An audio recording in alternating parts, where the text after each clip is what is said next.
brake tests, way that you can test your brakes to make sure that they're working. I want to show you.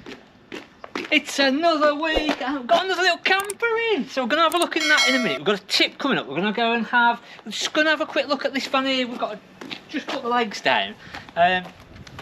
Been a funny old week again. Heard of two companies, one going bust, one closing down. I've just had a phone call about another company which I'm not mentioning at the minute because it's not quite official, which is a bit sad. So we've got Teesside Caravans have closed down. I don't know the ins and outs of that, unfortunately. Green Trees, I believe they're just closing down. They've been up for sale, so they put the property on the market, or put the business on the market in about March, and it's not been sold, so they're just closing down. I think there might be family issues, or sort of it's not just down to the market with them. I think there's other reasons, but not good news. Glasses Guide. So this one's just come in. Glasses Guide, last update ever on their prices has just come out. So newer stuff has dropped a fair bit, and then the older stuff not quite as bad. So on average, probably about £500 drop in value in the last ever Glasses Guide. Now there's two companies that are doing sort of new guides. So we've got a trial coming up with the one, and we're trying out an app with the other one, so we'll see how those go. So I think we have got some sort of stability within the market there, but it's just, I think, got the NEC coming up, and I think if you're looking, there's going to be some real good deals at the NEC. But same as what we said last year, is if you're going to buy anything from the NEC, use a credit card as your deposit. You're covered then, you should be safe and sound. And I think we might not have seen all the last of the companies going out of business, unfortunately. Now are all the ones that have gone bust ones that have had new, or some of them just used? No, new manufacturers. So it's the new side, unfortunately, that has been. That's where all the debt is.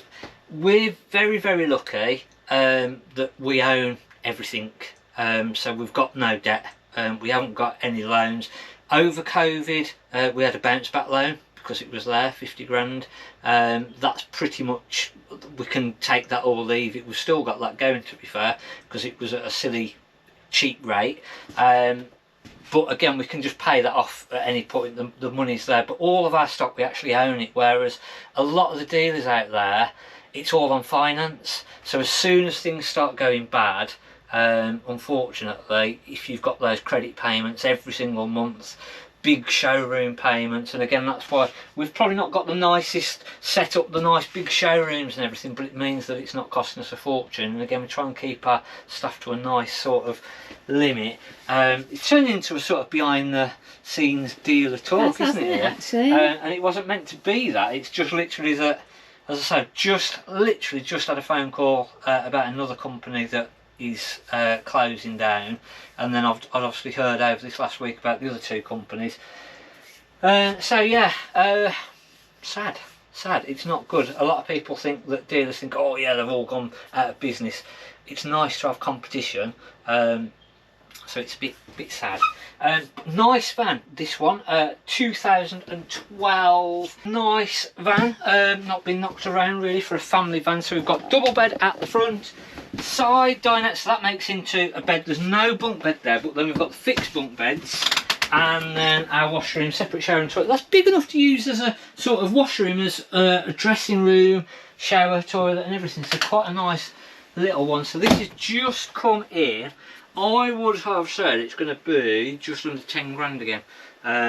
So family vans have been slow, very, very slow.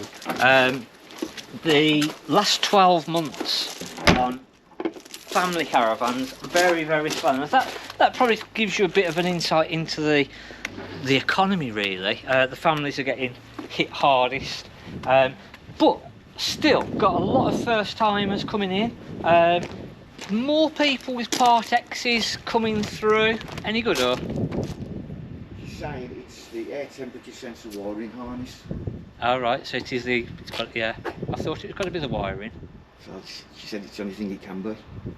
I told her about we changed the PCB Yeah, and that front fan. yeah, She's noticed it's that. got to be the wiring. I think the only thing we can do then is probably tomorrow, we'll have to take all that stuff off, try and undo the cowl and look for any damage on the wires. Okay. Got to be something damaged on the wiring there. Alright, it'd probably be better to take it out the van. Yeah, Put it on the, yeah, just get it on the desk top. and yeah. It's easy yeah. to strip out. That Yeah, way. Alright. yeah, cool, super. So a bit of a, just got interrupted, well not interrupted, we've got an issue with the boiler. We've tried all the different things, we thought it might be the PCB on the boiler, we thought it might be the fan. It seems like it's the wiring, so it seems like there's a wiring issue, there's a wire being caught or damaged for some reason. So that's basically what we've got on that one. But yeah, still a lot of people sort of starting now to come through with the part exchanges.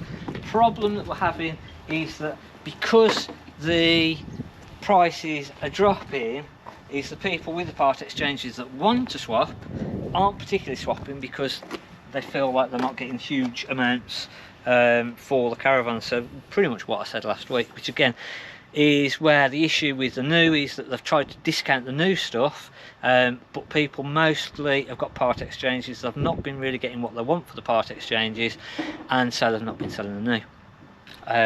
So hence why I think there might be some good deals at the NEC for the 2025 models. 2025 models already, that's crazy, isn't it? Something that has been flying is these little campers. So last week we'd got a little one that came in, we said it was under 10 grand, and it literally came in on the Tuesday, sold on the Saturday. It sounds like a Craig David song, doesn't it, that? Yeah, Another one that's just come in now. This is slightly different. This is 2005. Have a guess how many miles this has done? Miles, Jeez. not kilometres, because again, most of these have done kilometres and not miles. 80,000. Nope, half that. Wow. 37,000 miles. Wow. So proper conversion as well. So Is it still an import? yeah, so then? all of these, so the Nissan Algarans, the Toyota Alphards, anything like that, they're all basically came in from Oh, they're all Japan. imports. So yeah, they're all imports. They didn't make these. So why is it in here. miles and not kilometres? So this had got converted when it was brought over. They converted it straight away from Right. kilometres into miles. So a lovely thing and a proper conversion. It's a beautiful upholstery and stuff in this yeah, one, isn't it? yeah. It's really smart. Really nice, and again it's all been done properly. So when we go around to that side, just trying to find me little button. Is it diesel again?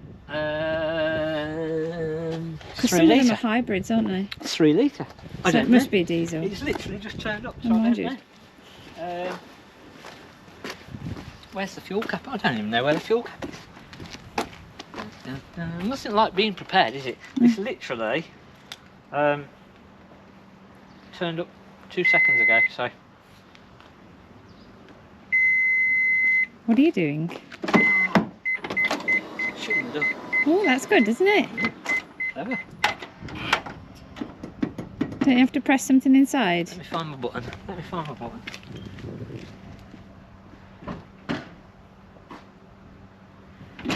Oh, there it goes. It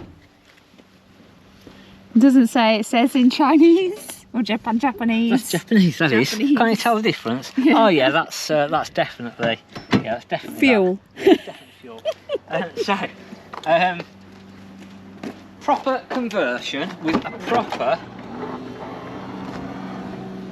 gas box.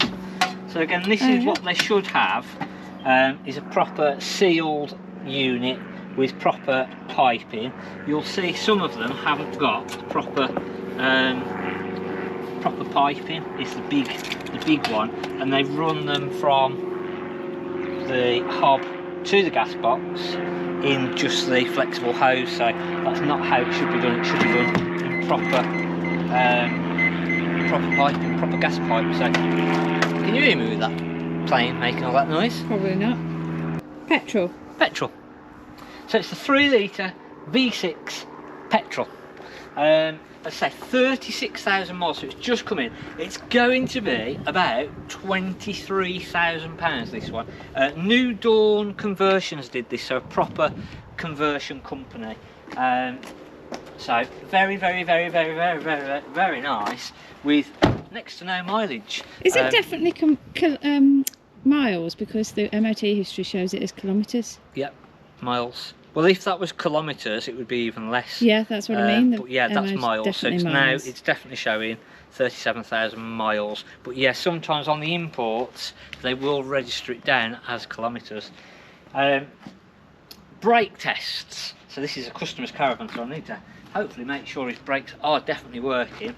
And somehow, or a way that you can test your brakes to make sure that they're working, I want to show you how they should work, is when we put our handbrake on, try and do this on a nice level flat surface, and realistically on a tarmac surface. So when we pull the Caravan forwards, once we've took that handbrake off, it should move, and then when we put the handbrake on, it shouldn't move side to side. And again, if we pull either side, and that will just double check that both sides of the brakes are working properly. But if you watch that handbrake, as I push this back, oh yeah, it will go back slightly and the handbrake comes up. Now that's what we want to see. We want to make sure that is doing what it's doing. And again, then when we push either side, they should be both locked up.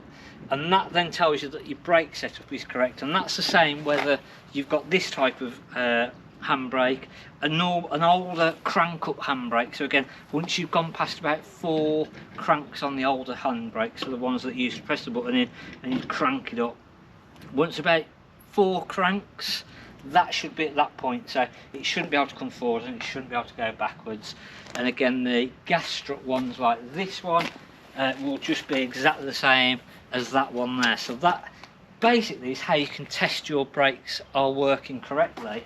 Now if you can push one side, so now if I'm pushing that backwards, if you can push one side, say this side was now moving, obviously this side brakes aren't set up correctly and they need adjusting, and that's something that when they do your service that they will do, is literally set your brakes up correctly. If your Caravan is doing that, brakes are absolutely perfect, that's how it should be, and we've got no movement there. But you'll always get, when you put that handbrake on, the Caravan can still move backwards. So if you've got the Caravan on a hill going backwards, always allow about a foot behind you. Don't ever sort of go straight up against the wall and then think, right, I'll put my handbrake on. The Caravan's going to roll that a little bit further backwards. So again, if I show you now, we'll come forwards.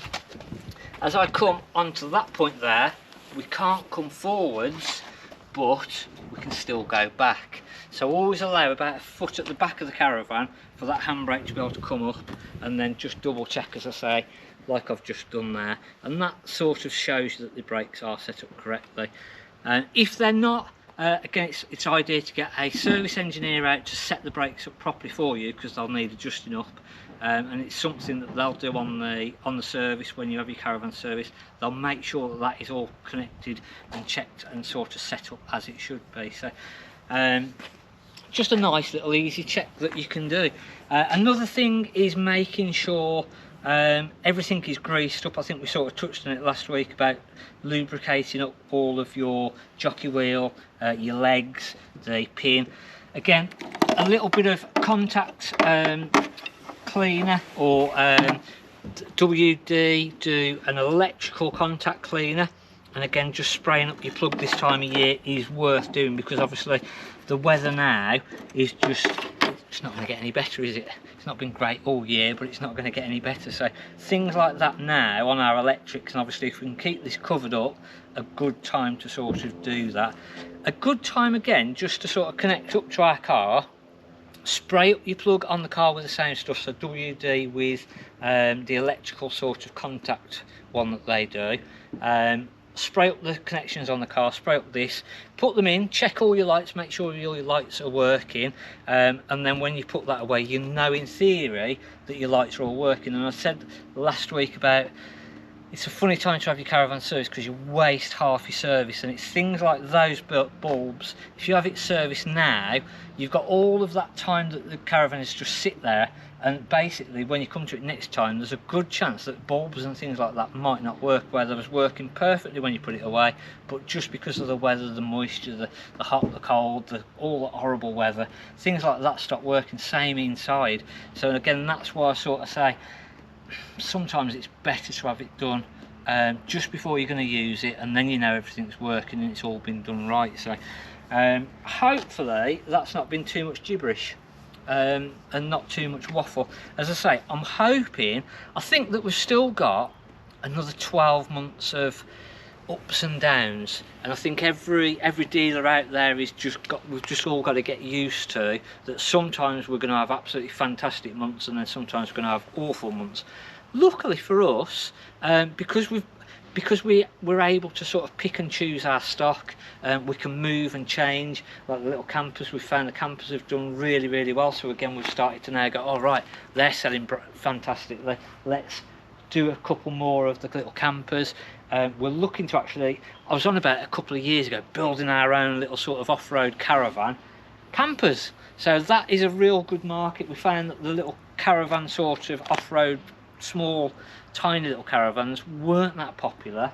But we might start doing a few conversions of these sort of things. So that's something that we're now looking at over this winter. So again, that's how we're sort of changing with the market and moving. So again, over this next couple of weeks, if we do anything like that, we'll go and have a look at that. It might not, because I might be too busy doing other things, but we'll see. That is the plan anyway, to do things like that. But that'll be coming on sale very shortly, as I say, about 23,000-ish. So look out for the website. That's over at Garden Village as well at the minute, so don't forget, if you want to come and look at it, it's here at Garden Village. Thanks for watching. I'm Mark at the Caravan Place. Don't forget to hit the like button, hit the subscribe button, and I'll see you next time.